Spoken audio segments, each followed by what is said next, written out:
মেঘালয় পাহাড়ের পাদদেশে সীমান্তবর্তী জনপদ সুনামগঞ্জের দোয়ারা বাজার উপজেলার রাস্তাঘাট খানাখন্দ আর বেশিরভাগ ব্রিজ কালভার্ট ঝুঁকিপূর্ণ হয়ে পড়েছে।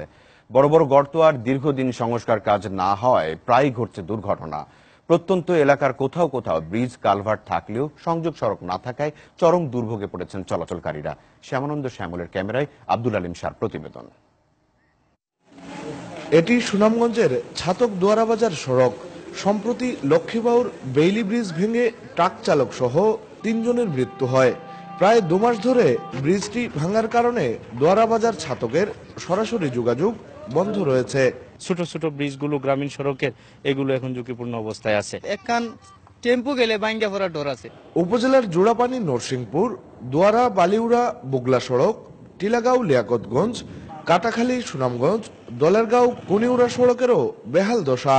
কোথাও কোথাও ব্রিজ কালভার্ট নির্মাণ হলেও সংযোগ সড়ক না থাকায় বেড়েছে দুর্ভোগ। এই ব্রিজটার কারণে আমরা কোনো যাতায়াত করতে পারি না। অ্যাপেন্ডিক্স বেদনা করছে, রাস্তার অসুবিধার কারণে রাস্তা তো মারা গেছে। অনেক সময় রাস্তার এমন দুরবস্থার কারণে রোগীদের নিয়ে হাসপাতালে যেতে যেতেই মৃত্যুর ঘটনাও ঘটে। গর্ভবতী ও প্রসূতি মায়েদেরও মারাত্মক ক্ষতি হচ্ছে বলে জানালেন চিকিৎসকরা। আর্লি প্রেগনেন্সিতে যারা আসেন তাদেরকে দেখা যায় যে বাচ্চা রাস্তাতেই নষ্ট হয়ে যাইতেছে, আর একদম ধরেন লেট টার্মে যারা আসে তারা দেখা যায় যে রাস্তায় ডেলিভারি হয়ে যাইতেছে।